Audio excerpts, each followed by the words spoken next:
राधे राधे मेरे प्यारे भाइयों बहनों माताओं व बंधुओं, संस्कार की बातें चैनल में आपका स्वागत है। बंधुओं, आज आषाढ़ी पूर्णिमा के दिन मैं आपको सुना रही हूँ गर्भ गीता। बंधुओं, जो मनुष्य भी पूर्णिमा के दिन गर्भ गीता को सुनते हैं उन्हें दोबारा माँ के गर्भ से जन्म लेना नहीं पड़ता। बंधुओं, और भगवान उनकी हर मनोकामना को पूरी करते हैं जो पूर्णिमा के दिन गर्भ गीता को सुनते हैं। बंधुओं, यदि आपने हमारे YouTube चैनल संस्कार की बातें अब तक सब्सक्राइब नहीं किया तो जरूर करें और बेल आइकन दबाना ना भूलें ताकि आपको हमारी आने वाली सभी वीडियोस की जानकारी सबसे पहले हो सके। बंधुओं, वीडियो को पूरी सुनने के बाद कमेंट बॉक्स में जय श्री कृष्ण भगवान की जरूर लिखें।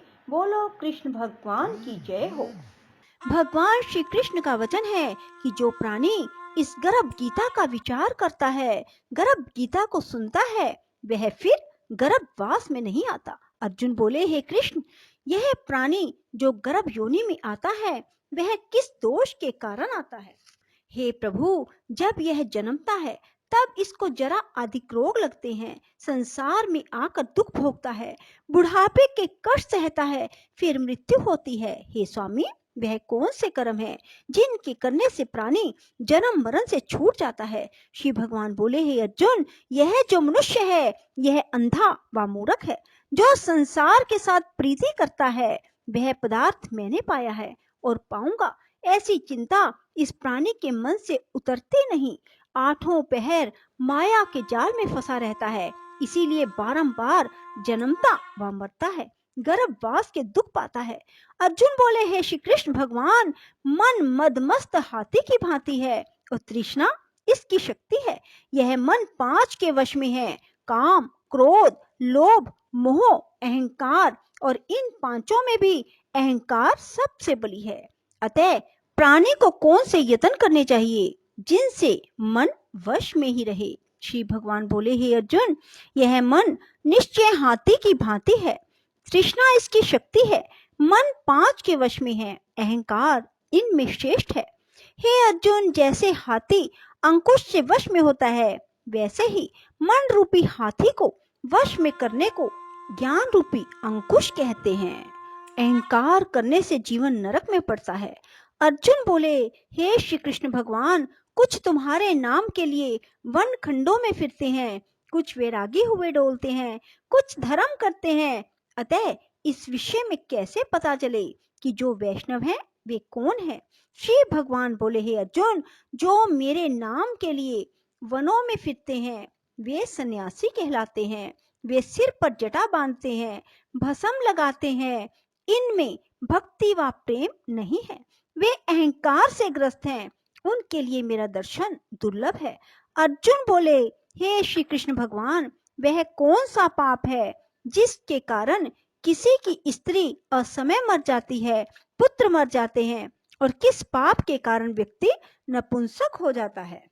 श्री भगवान बोले, हे अर्जुन, जो किसी से कर्ज लेता है मगर देता नहीं, इस पाप से उसकी स्त्री मरती है। जो किसी की धरोहर को नहीं लौटाते उसके पुत्र मरते हैं। जो किसी की सहायता करने का वचन देकर भी समय पर सहायता ना करें वह नपुंसक होता है। ये बड़े पाप हैं। अर्जुन बोले, हे कृपा निधान, किस पाप के कारण मनुष्य सदा रोगी रहता है? किस पाप के कारण गधे का जन्म पाता है? स्त्री तथा टट्टू का जन्म प्राणी को किस पाप से प्राप्त होता है? श्री भगवान बोले, हे अर्जुन, जो मनुष्य कन्या दान का मूल्य लेते हैं, पुत्री को बेच देते हैं, वे सदा रोगी रहते हैं। जो विषय विकार के लिए मदिरा पान करते हैं वे टट्टू का जन्म पाते हैं। जो झूठी गवाही देते हैं वे स्त्री का जन्म पाते हैं। जो रसोई बनाकर पहले स्वयं खा लेते हैं, बाद में परमेश्वर अर्थ दान करते हैं, वे बिल्ली और स्त्री का जन्म पाते हैं। जो मनुष्य झूठी वस्तु दान करते हैं वे भी स्त्री का जन्म पाते हैं। अर्जुन बोले, हे श्री कृष्ण भगवान, इस संसार में जिन मनुष्यों को आपने धन धान्य दिया है उन्होंने कौन सा पुण्य किया है? और जिन मनुष्यों को आपने उत्तम वाहन दिए, उन्होंने कौन से पुण्य किए? श्री भगवान बोले, हे अर्जुन, जिन्होंने स्वर्ण दान किया है उनको उत्तम वाहन मिलते हैं। जो परमेश्वर निमित्त कन्या दान करते हैं वे उत्तम पुरुष का जन्म पाते हैं। अर्जुन बोले, हे भगवान, जिन पुरुषों को आपने सर्वांग सुंदर देह दी है उन्होंने कौन कौन सा पुण्य किया है? किसी के घर संपत्ति है, कोई विद्वान है, उन्होंने कौन सा पुण्य किया है? कोई कुरूप, संपत्तिहीन और अज्ञानी क्यों है? श्री भगवान बोले, हे अर्जुन, जिन्होंने अन्न दान किया है उनका स्वरूप सुंदर है, जिन्होंने विद्या दान किया वे विद्वान हैं, जिन्होंने संतों की सेवा की वे धनवान और पुत्रवान हैं। अर्जुन बोले, हे भगवान, प्राणी धन और संसारिक स्त्री सुख आदि सुखों के प्रति मोह क्यों रखता है? श्री भगवान बोले, हे अर्जुन, यह अज्ञान है, क्योंकि धन, स्त्री आदि सुख नाशवान है, केवल मेरी भक्ति का नाश नहीं होता। अर्जुन बोले, हे भगवान, राजपाट किस धर्म से मिलते हैं? विद्या कौन से धर्म से मिलती है? श्री भगवान बोले, हे अर्जुन, जो प्राणी श्री काशी जी में निष्काम भक्ति से तप करते हैं, देह त्यागते हैं, वे राजा होते हैं। जो गुरु की सेवा करता है वही विद्वान होता है। अर्जुन बोले, हे भगवान, किसी व्यक्ति को धन अचानक बिना परिश्रम से मिलता है तो कोई उसे सारी उम्र एकत्र नहीं कर पाता। कुछ लोग रोग रहित होते हैं, उन्होंने कौन से पुण्य किए हैं? श्री भगवान बोले, हे अर्जुन, जिन्होंने गुप्त दान किया है उनको धन अनायास ही मिलता है। जिन्होंने परमेश्वर का कार्य और पराया कार्य संवारा है वो रोग से रहित होते हैं। अर्जुन बोले, भगवान, किस पाप के कारण प्राणी अम्ली होते हैं और किस पाप से कुष्ठी होते हैं? श्री भगवान बोले, हे अर्जुन, जो अपने गुरु की स्त्री से गमन करते हैं वे अम्ली होते हैं, और गुरु से विद्या दान पाकर जो कृतघ्न हो जाते हैं वे गूंगे होते हैं। जिन्होंने कुकर्म किए हैं वे कुष्ठी होते हैं। अर्जुन बोले, हे श्री भगवान, किसी की देह में रक्त विकार होता है, यह किस पाप के कारण होता है?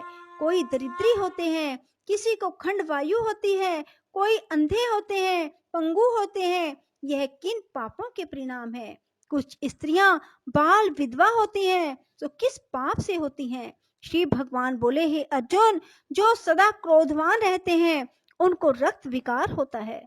जो आलस्य में डूबे रहते हैं वे दरिद्री होते हैं। जो कुकर्मी ब्राह्मण को दान देते हैं उनको खंड वायु होती है। जो प्राणी स्त्री को नंगी देखता है, गुरु की स्त्री पर कुदृष्टि डालता है, जिसने गो ब्राह्मण को लात मारी है सो अंधा व पंगु होता है। जो स्त्री अपने पति को छोड़कर प्राय पुरुषों से संग करती है वह बाल विधवा होती है। अर्जुन बोले, भगवान, हे श्री कृष्ण, तुम पार ब्रह्म हो, तुमको मेरा नमस्कार है। पहले मैं आपको संबंधी जानता था पर अब परमेश्वर रूप जानता हूँ। हे पार ब्रह्म, गुरु दीक्षा कैसी होती है? कृपा करके मुझे बताएं। श्री भगवान बोले, हे अर्जुन, तुम धन्य हो, तुम्हारी माता भी धन्य है जिनके तुम ऐसे पुत्र हुए जिसने गुरु दीक्षा पूछी। हे अर्जुन, सारे संसार के गुरु जगन्नाथ हैं। विद्या का गुरु काशी, चारों वर्णों का गुरु ब्राह्मण, ब्राह्मण का गुरु सन्यासी, और सन्यासी उसको कहते हैं जो सबको त्याग कर मुझ में रम गया हो। वह ब्राह्मण जगत गुरु है। हे अर्जुन, यह बात ध्यान देकर सुनने की है। गुरु कैसा हो? जिसने सब इंद्रियां जीती हो, जिसको सब संसार ईश्वर का ही रूप नजर आता हो, जिसे कोई मोह ना हो, ऐसा गुरु जो परमेश्वर को जानने वाला हो। प्राणी गुरु रूप में उसे ग्रहण करे जिसकी पूजा सब तरह से करे। हे अर्जुन, जो गुरु का भगत है सो मेरा भगत है। जो प्राणी गुरु सम्मुख होकर मेरा भजन करते हैं उनका भजन करना सुफल है। जो प्राणी गुरु से विमुख है उनको शपथ ग्राम मारे का पाप है। गुरु से विमुख प्राणी का दर्शन नहीं करना चाहिए। जो गृहस्थ गुरु से विमुख हो वह चंडाल के समान है। जिस जगह मदिरा का भांड हो उस स्थान का गंगा जल भी अपवित्र होता है। इसी तरह गुरु से विमुख का भजन भी अपवित्र होता है। उसके हाथ का भोग देवता भी नहीं लेते। उसके सर्व कर्म निष्फल है। कुकर, सूकर, गर्दभ, काक, यह सब योनियों में से सर्प की बड़ी खोटी योनि है।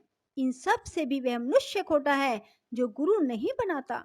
गुरु के बिना गति नहीं होती। गुरुहीन प्राणी अवश्य ही नरक को जाएगा। हे अर्जुन, जैसे चारों वर्णों को मेरी भक्ति करना अनिवार्य है, वैसे ही गुरु बनाकर उसकी भक्ति करनी, सेवा करनी योग्य है।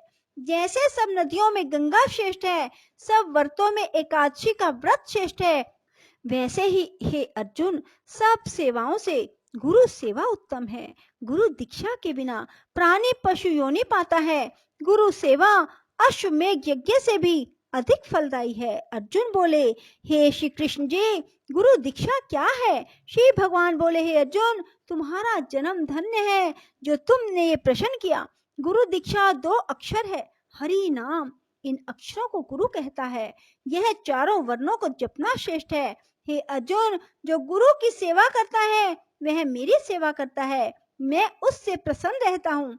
ऐसा मनुष्य 84 योनियों से छूट जाता है, जन्म मरण से रहित नरक नहीं भोगता। जो प्राणी गुरु की सेवा नहीं करता वह 3.5 करोड़ वर्ष तक नरक भोगता है। जो गुरु की सेवा करता है उसको कई अश्वमेध के पुण्य का फल मिलता है। हे अर्जुन, जो प्राणी हमारे तुम्हारे संवाद को पढ़ेंगे और सुनेंगे वे गर्भ के दुख से बचेंगे। उनकी 84 योनि अर्थात जन्म मरण का चक्कर कट जाएगा। इसी कारण इस पाठ का नाम श्री गर्भ गीता है। श्री कृष्ण भगवान के मुख से इसे अर्जुन ने सुना। गुरु दीक्षा लेना उत्तम कर्म है। उसका फल यह है कि नरक की 84 से जीव बचा रहता है और भगवान प्रसन्न रहते हैं। इति श्री गर्भ गीता। बोलो श्री कृष्ण भगवान की जय। राधे राधे। जय श्री कृष्णा। बंधुओं, यदि आपको हमारी वीडियो पसंद आए तो इसे लाइक करें और शेयर भी जरूर करें। धन्यवाद।